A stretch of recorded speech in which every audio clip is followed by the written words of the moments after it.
The Match Ball. Hello there and welcome to the show. Streaming live on YouTube for our TSB Plus members who get early access to this glittering, sparkling match ball today. It's available in the free feed later on in your podcast app as well. Brought to you with Levi Solicitors. I'm fairly sure we can do this in a fairly dry manner, Michael, today. 10% discount on your legal fees, full range of services. You get access to that as well. Yeah. And that's not even just for members. But, nice anyway. Full details and terms on the website, which is levisolicitors.co.uk/the square ball. It's Dan, Michael, and Rob as we pick apart. Oh, it should be quite easy, actually, this, to be fair. Burnley 2, Leeds 0, and probably the most predictable outcome in the universe, given the things that happened in the run-up to this, like injury to Okafor, Dan James only just returning from fitness, Willie Nonto being out as well. Absolutely toothless performance, dominated possession, had far more chances, never looked like scoring in a million years. That's all I've got to say on the matter. Well, I mean, we could have looked like scoring. The chances were there. We had a really good chance first half. Aronson should have scored. Bogle should have scored. Metcher should have scored. It's weird because we were terrible, and we still had chances to score. But it also at the same time felt like we were never gonna. I was going to say, it just feels like a day where you want to throw it all in the bin, because as much as you can say we had loads of possession, I think they were just letting us have the ball, because you can invite pressure from us when we are so insipid and just a team of loads of workmanlike players in defence, in midfield and in attack. And then actually, at the start of the season, it was like, we look a bit short going forward, but we're defending well. Today, just won't mark you. Just let you have a load of space on the edge of the box. You get what you deserve then, don't you? Yeah, I mean, I've jotted down a few notes here, and it just feels to me like that today was the inevitable byproduct or outcome from all the stuff that we've spoken about where we've fallen short. So it's the failure to sign an additional forward. It's recruiting injury-prone players. So Okafor's out, relying on mediocre players to fill the void. Passing just not being good enough. For example, Strout gives it away, which leads to the second goal. Was it, what's his face? The keeper, Darlow, puts the ball out for the first one. Stupid stuff like that. And then, of course, not taking chances. I've jotted down Aronson, which was probably the worst of the chances. Harrison had 2 chances. There was the Bogle tap-in, Metcher's header. Pirro even had a bit of a half chance towards the end. What do you expect? I mean, it's just that there's a bunch of players there who are just not quite good enough. Is about the tail of the tape. I did look it up, actually, because obviously last year we got loads of goals from, and the year before we got loads of goals from the wings, didn't we? With Somerville and James and Nonto chipping in and Solomon getting loads. Premier League seasons, this is. Harrison last year, 40 appearances. In his last 40 appearances in the Premier League, got 1 goal, 0 assists. Brendan Aronson's last Premier League season was 36 appearances, 1 goal, 3 assists. They just don't produce stuff in attack, do they? There's fuck all there. So that was when he tackled the keeper as well, was it? So it's all fine and well giving yourselves a pat on the back for what they perceive to be a window well executed, barring the last bit. But the last bit is the bit that might have made the difference today. That is it, isn't it? It boils down to that. And that won't be the case in every game this season. We've been competitive and dominated other games, but there's just a growing body of evidence, isn't there, to show that we needed the forward. And today is a game where you have a great chance to put a relegation rival to the sword and take 3 points. It's a 6-pointer, isn't it? And we failed to do so because of all those factors that are listed earlier on. So if we are to go down, and that's by no means set in stone or anything, but if we are to go down, today's the reason why. I feel like, weirdly, they will go down. Like, I feel almost certain they'll go down after that, because they can't. Most teams won't gift them the chances we did. I mean, the second one's not really a chance, is it? We've given him space, but equally, it is an incredible shot from there. How many times have we done that, where we've found a little pocket of space in that number 10 area between the defence and the midfield? Someone's picked it up and twatted it towards goal. How often has that happened? Yeah, not very often. No. And how, like today, you've got Dominic Calvert-Lewin in there, and if you've got players like Aronson and Harrison who can't beat a man, why not try just slinging it into the box? Fortunately, they often can't beat the first man or get it off the ground. The thing is, though, if you're going to sling it into the box, you need someone to be near Calvert-Lewin to win the ball that's knocked down. And when you've got Aronson, Harrison, and then a defensive 3 in midfield, no one has the instinct to be in the right spot for the knockdowns. No one's running ahead of the striker, are they? That was the He's problem at Fulham. Calvert-Lewin was just standing all alone the whole game, and you saw it was the Bogle chance, wasn't it? That was a Calvert-Lewin knockdown. But yeah, you saw really early on in the game, Calvert-Lewin won his first 2 headers really nicely and sort of flicked it on, and it's like it dawned on Leeds for the rest of the game. Let's just lump it up to him. But the crossing was terrible. That first half in particular, it was dreadful, and there was actually no imagination to work good opportunities to cross the ball. Either it would be Bogle getting the ball on the touchline 30 yards from goal. It's like, I'll just lump it in there and hope for the best. And the crossing was dreadful. It did get better in the second half, but then Metcher's putting that one over. And it just a real lack of imagination in just how to actually break them down. It's like, right, we've got Calvert-Lewin. We'll just throw it forward to him. And then you've got those 3 in midfield where they're all just kind of doing the same job. I thought Farke was far too slow to act on it as well. Like I understand that it's difficult to change a Aronson Harrison thing because we don't actually have any fit wingers. But I thought you could have easily taken, and he did eventually, you could have easily have taken off any of the midfield 3 and put Tanaka on. Yeah. Because we had the ball all the time, and having someone on there who's a little bit of craft who might actually be able to spot a through ball. Or like Taka's scored some goals, hasn't he, as well, from outside the box. Like he does have that in him. Just waited too long. Yeah. I thought, and it was he was maybe slightly ahead. Was it about 65, 66 minutes or something? We made the subs, but it was just it just felt like it could have been done at a much earlier point. And after it was the Spurs game where he made all those changes and we just did away with a right winger and it was Jayden Bogle all on the right hand side by himself. Today we just did away with a left winger, so it was Gabby Goodmanson, who I thought was our best player today and worked hard and tried his best, but he just had the whole left wing to himself as well. And again, it was just like, well, if we're just pumping balls to Calvert-Lewin, let's put a guy next to him who doesn't seem that good either. Yeah. I've just looked. They completed 216 passes today. You don't need 3 destructive midfielders in there to break that up. It was. I'd be amazed if more than like a dozen of them were in our box. And ultimately, they were that was pretty much all just them knocking it around at the back and then twatting it forward. Ultimately, isn't that it's on Farke's shoulders, isn't it? Sadly, being too loyal to the players. It's for the same reason you see with Struijk as well. Like they touched the ball in our box 3 times. Like Struijk, for example, you could argue was the result, the cause of the second goal, the sloppy passing, and then the failure to close the ground out to the right hand side, his left. Kyle Walker, yeah, failure to do that ultimately leads to the second goal. So just the discussion on the way into this, and we did the show with Aidan White on Friday talking about this. Is it time to put Beal in? Well, if not now, then when? And ultimately, it's cost us today because of that selection. You could argue same with the midfield, the decision to stick with the destructive midfield. I could see the point of doing it at the start of the game, but then when you're a goal behind, they're not really carrying any threat. No, but neither are you. I just felt like there was an option to change it there. And the Beal thing, me and you were talking beforehand, weren't we, Michael? How it feels like Farke's waiting for Stroud to drop a stinker before he puts Beal in. And it felt like Spursy wasn't great. Stroud, maybe he was unlucky with the goal speed. He was a bit off it. So it's like, why not just put him in now? Do we have to wait for it to be even worse? And that is what we've had. And we've lost the game. And it's like, we've spent 15 million quid on the guy. I still think he would have started the first game of the season had he not been suspended.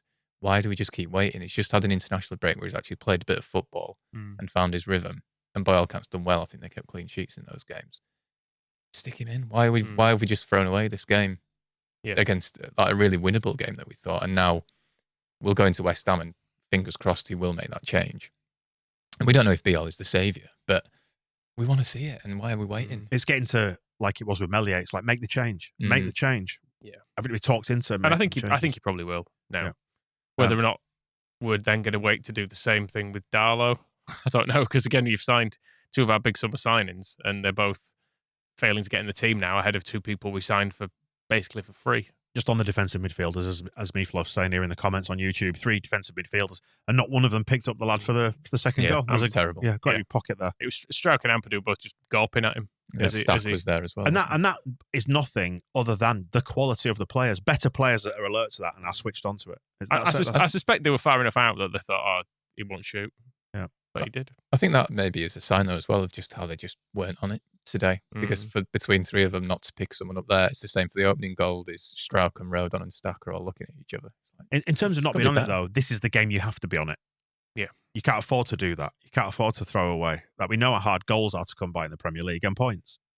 Yeah. So it just feels too passive from Farke. And again, I'm not reactionary about it and thinking like, oh, fire him in the wake of this. And you can't say that, off the back of every defeat. But this was quite an important one. I felt this was something of a litmus test, that we needed to step up in this one. So fine and well stepping up in the games that you perform well in against Bournemouth and Spurs, but then still don't win.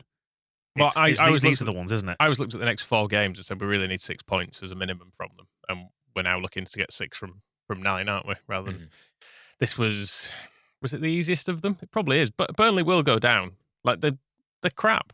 Yeah. They're bringing they're working within. They kept passing the ball back to us. They're working within limits, but like we're complaining about the options we've got. They're bringing on Ashley Barnes, as you said, Rob. When you saw him in that Norwich playoff semi-final, you're like, "This is the last time I'm going to ever watch Ashley Barnes play." The whole stadium's calling him a wanker. We're all cheering him off. And it's like, here he is in 2025. He's in the Premier League still. Rubbish.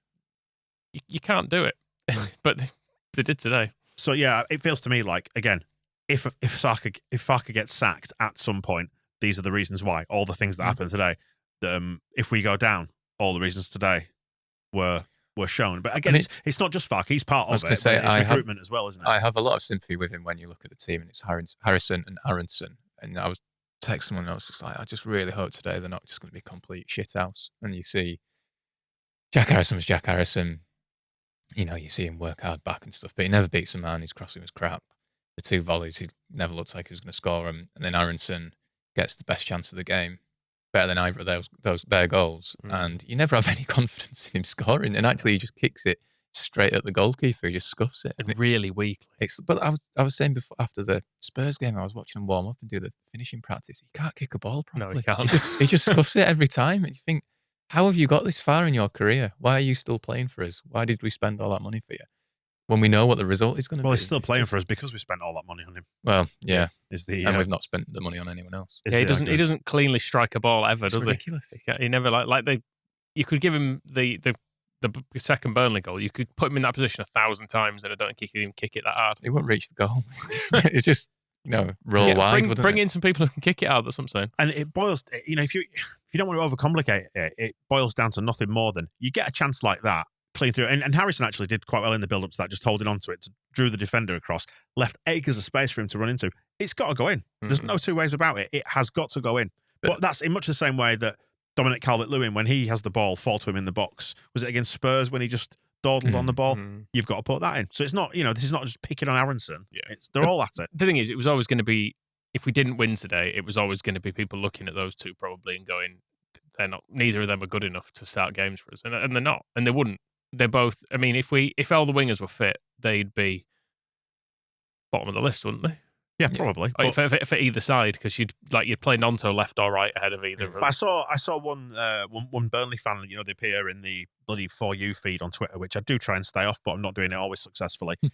When the news of that little fucking gremlin Romano tweeted out that Okafor was out injured, that Okafor was out, and I saw one Burnley account saying that's probably the fact that it'll be Harrison and Aronson on the wings. It's probably as big a news as any for them from their perspective, that it removed all our direct running and our threat. Yeah. Well, that's even the chance that they created between them for Aronson, that came from Jadon Anthony just giving the ball to Jack Harrison. It's not like, it's not even a bit of invention where they've beat a player and actually created something. Burnley gave us the ball in front of their goal, and Jack Harrison, he did well, and the weight of his pass was nice. And it brings you back to the discussion around Ramazani as well, doesn't it? And the fact that we've actually ended up with 1 player short in the squad, and the decision to move Ramazani out was taken before they knew for sure that they got someone else in. And it's boring going around in circles on these points, but these are the days when it matters, because we might not have missed Ramazani in 5 of the previous 7 games or whatever, but today, when you need a winger or you want to have somebody to bring off the bench, and I know we brought Dan James on, but he's just returning from injury. Well, Ramazani's injured, to be fair, at the minute. Yeah, I mean, it's very, very... Yeah. And it's very, very typical that we ended the window a forward short and our 3 good wingers got injured. Well, even in the brief time he was on, like Harrison, Dan James was going down the outside and putting some crosses in. But Yeah. I just don't think Aronson did it all game. Well, and Aronson's not even a winger. No. I don't know what he is exactly because I don't like him at 10 particularly either. Like Championship, he was more or less okay there, but like he's not a winger. He's not. His natural instincts out there. Like in the first half, quite early on, he got the ball out wide with loads of space. Didn't run into it. Second half, he ended up playing that ball which was overhit through to Calvert-Lewin. Again, tons of space there. A natural winger just bombs into that immediately. And he smashed the pass so far that it turned into a tackle for Calvert-Lewin. Yeah. They couldn't even just give him the ball. It's like, oh, go tackle that defender. Yeah. I don't really have anything else to add. It's all really self-evident stuff today. There's no real talking points. There's nothing specific you could pick on and say, oh, that was the moment in which the match turned. It was just them putting it in the net a couple of times. Yeah, because it was weird because they didn't cause us any problems. No, well, we were saying and scored twice. On Sofa scored their second goal doesn't actually register in the momentum graph, and the second half is all us basically. But they were comfortable with it. I think it's all us. But at no point were we on the edge of our seats, were we? No. It's coming. Is this? Never got excited at all. Yeah. And when you've put 7 minutes up, it wasn't a come on. It was a oh. I remarked to you in the second half that I'd zoned out and I kind of realised, I was like, shit, I've mentally tuned out of this game a little bit and started doing the post-match graphics and stuff like that, thinking it's never a good sign when I do that because I know that there's nothing happening in the game. Yeah. And it felt to me like we could have played for 100 years and we would not have scored. And you do sometimes get games like that. And it's possibly only the second game, along with Arsenal, where you, I suppose, mentally write it off, albeit for different reasons, where I've gone, that was nothing. It was just shite. Arsenal was a lot easier to take than this, though, because it was while it was concerning.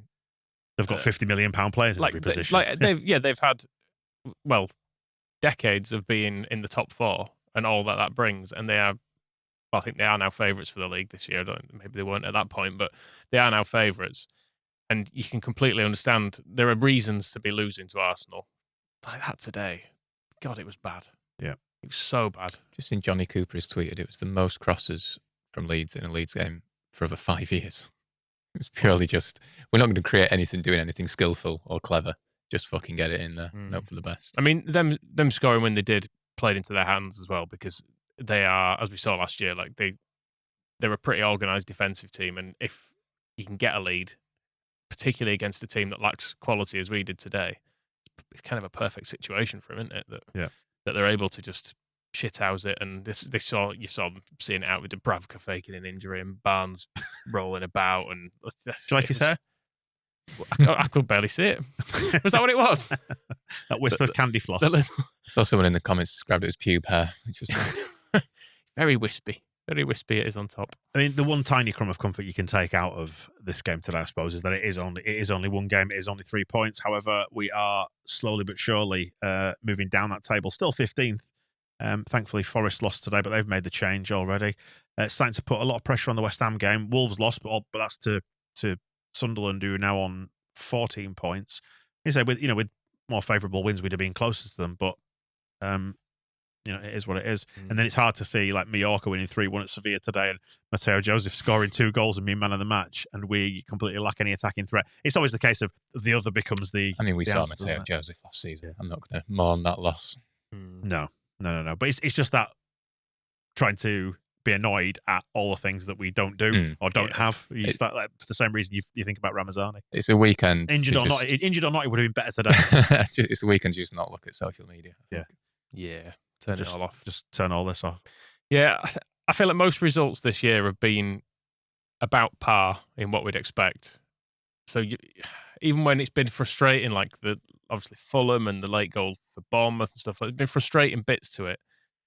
But overall, it's kind of felt all right. This feels bad.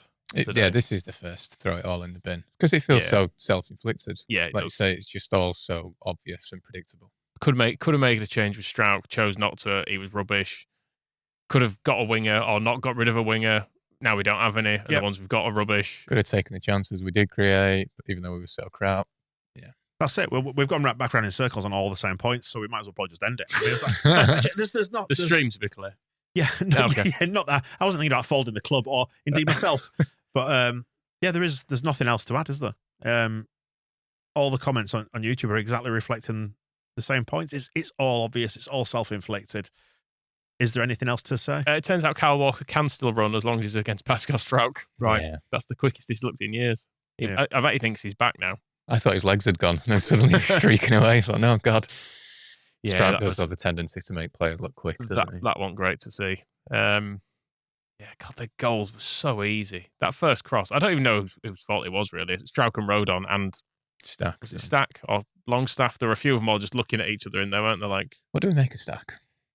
bad today. He's fading. He was really feel bad. like I thought he was our worst midfielder today. He's been here, 2 months, and all the snap in his game from like the Everton game and even pre-season just seems to have drained out of him already. Yeah. It's really weird. I wouldn't be necessarily against dropping him for West Ham. I'd get Tanaka in. He has imagination and invention and a bit of class, whereas at the minute it's just all graft and no class. Hey, one thing that Beren's pointed out here on Twitter, that it's the 5th game in a row that we've conceded first. So for all the idea that we might be defensively solid, as you were saying earlier, like That's completely gone. Yeah, we're not. We're still conceding first. Yeah. Oh, well. And don't have the attacking. But again, saying the same thing again, don't have the attacking tools to mitigate it. So should have kept Ramazani. Well, I said during the game as well. I said during the game as well, as like, what would we give for Manor Solomon now? Like someone we probably could have signed, but they sort of chose not to because it was like, we're getting Okafor and it's probably enough. Pat Shaw looks amazing. He's going to be great. Elsewhere, but then you think, just someone else today would have been so nice. Yeah. And I know you can't have like a dozen players in every position. Well, we've got a gap in the squad. But we do have a gap in the squad. And the manager was begging for it for about 2 months. Yeah, there was that. But then also, two of the gaps in the squad are the wide men that you saw today and all the concerns that were aired at the time. They don't offer enough. We could have created other gaps in the squad by getting them the fuck out. No one wants which them. I think is what everyone would have actually wanted. But yeah, that's the point. And then you go back. And that ain't going to attract any bids today, is it? And then you go back to the gap between the Championship and the Premier League being so big, the problem with the wages, the standard of quality. You can kind of regress this. You can peel back the layers of the onion and go back to all the stuff that's been said 1,000 times before. So what's the fucking point? What's the point? I can just see the comment. I can see the comments on the screen. Scott Smith says, "Cough, Gruev, cough." No one remembers Gruev, including us, ever. No, you're right. I had forgotten about him. I'd forgotten about Pirro, to be fair, until he came on. But what's Gruev going to do to unlock a defence in there? It's not, is he? We don't need another workman-like midfielder in there. Play 4 of them. A midfield cube of defensive players. Steve just saying in the comments, there's talk of Raskin coming down from Rangers because I know there were falling outs there with Russell Martin. He's available, by the way, Russell Martin. If you, he was playing today. I noticed actually. Farker to Rangers. They're getting Muscat, aren't they? Yeah, they are. That's for Muscat, that. As Sam's saying, we never replaced Pablo Hernandez, have we? No, is it time to get him in? We did. We had Rafinha in the interim. He was decent. If you want an attacking, Georgie Rutter did play number 10, didn't he? But since Rutter has left, Farker's begged every transfer window as well for a number 10. He sort of adapted that this summer for a winger. Still don't get him. I was going to say the thing you talk about, like Farker's conservatism in terms of changing the team, is that sometimes it's important to have something different to look at. And it's the discussion we had around Pat Bamford many, many times across the years. Just sometimes you just need to, and Melier as well, just need to roll the dice sometimes and just change the narrative a bit. But I think unfortunately he hangs on and hangs on and hangs on until the really obvious thing that everyone's been saying, if you keep hanging on, this will happen. Then it happens. You go, see? And we all get angry and frustrated. You can even look at Arsenal this year for it. None of us looked at the starting 11 against Arsenal and went, oh, that's going to work. Everyone went, well, Pirro's not going to get a kick here. And sure enough, he didn't get a kick and we lost 5-0. And it was like, we were probably always going to lose that game, but it didn't need to be as bad as that. But that's where he did learn after that and change things. Whereas after the Spurs game, it felt like, right, come on, be all next game. But what did you learn from today? Play be all. Right. Don't play 3 midfielders doing all the same things. Go back to the summer and sign a fucking winger. Right. Yeah. I'm not sure all those things are going to happen, but... No, but I think 2 out of 3 could be done. And probably play Perry, I guess. Yeah. We signed him to be first choice, didn't we? But is he going to do the same thing there with Darlow? Because Darlow, again... I wouldn't blame him for the goals today. I know he did kick it out of play, which kind of led to a goal. The thing we didn't like about Perry was his kicking as well. So yeah, it's a bit annoying. Throw it instead. From goal kicks. What a tedious football club we can be sometimes. Today was tedious, actually. Yeah, it was rubbish. It was really, really like, relegation-y. Is all I can describe it as. It felt like having spoken to Eddie White and said, at least this season hasn't felt like the end of the last relegation season where you went into games, you were like, this is just shit. We're not getting anything out of this. From 50, 60 minutes today, you just started thinking, that's when I zoned out. It's like, this just this not isn't interesting, happening, is it? No. It's just not happening. I know a goal can happen in a game and it sparks something. And because, you could have looked at us against Leicester at home that season where we ended up knackering it up and they went up. But like in that game, you were like, oh, nothing's happening in this. We're going to lose. And then something happens and the whole atmosphere changes and games do turn. Yeah. And it could have turned there because they're rubbish. Yeah. It's so frustrating. We won't play a worse team this year. No, but football's weird in some ways, isn't it? Like, look how good Bournemouth are, And yeah, but that's because they've got a good manager and some good players. But then we. I don't think Burnley particularly have either. But football's not linear in that regard, is it? Like, you don't just always beat the teams that are shit and at the bottom of the league because you come up against different styles and you have off days and good days, and then sometimes you'll be better against teams higher up. So that's one thing, is it's never set in stone like that. No. So you can't place too much stock on it, which is, again, the only vaguely healthy way to deal with today is just to say, right, bollocks to it, we move on. I know we can't keep saying that if we keep dropping down the table. Well, we do have... I don't want to let them ruin my weekend anymore. We do have a very good opportunity to move on. That's the thing. Yeah. It'd be worse if we were coming off the back of this and into that horrible period where we've got some really impossible looking games coming up. Like there's no reason we can't win our next game and have a decent couple of weeks, and then this can be kind of forgotten. Hopefully, it's hard though not to view today, Rob, isn't it? And just go, that all just feels a bit relegation-y. Yeah, and I think this period of games is where we will see if we are repeating the failings of the last relegation season, because it was probably around this time of the season where we had, under Marsh, a really good run of fixtures where you thought, all right, here's where we're going to win some games, that we completely spunked them, didn't win any of them. And it was like, oh, shit, we are in a relegation battle here. And then we managed to fluke 2 wins, which kept them in a job. So, yeah, I don't think the Leeds board will be as forgiving this time around. So we really need to get some wins soon. And, Friday night under the lights against West Ham. Be fun, Bring it on. Yeah. Will it be fun? I don't know. It's got potential to be. Something will happen. I mean, James presumably will be playing. Maybe. You just throw him in. I was going to say, this is the point you reach, as I was getting at with Farke before, where you just need to see some changes. You need to see something different happen, because we've seen all that before. And again, it's all the reasons we listed. Again, making the same point. I'm going to stop. Right, that's the end of the match ball. Thank you for joining us on the live stream, members, you hardy souls. The audio version will stick around for a few minutes and do some extra time, although Christ knows what that's going to sound like. It's probably not football. Probably back. It's easier not to. Yeah, I've been to Aldi today. Been at Wakefield on a train, near Wakefield Prison. Nice. To talk about your favourite prison. Leeds United, that's my favourite prison. So extra time, we'll do that bit of bonus chat. Membership can be found at thesquareball.net/plus. Going to speak to Bryn Law on Monday. He often gets the short straw, does Bryn, doesn't he, when we speak to him after a defeat. But dickhead ref chat, we missed what's that. The point? Because he was a bit annoying. That Fleming was a shithouse. Yeah, he let Fleming get away with loads. And then he just allowed them to pretend to be injured. I know what we can do. Extra time, we can just talk about Hannibal. Oh, okay. Right, yeah. Well, we'll end there. Hannibal chat coming up the other side of the match ball.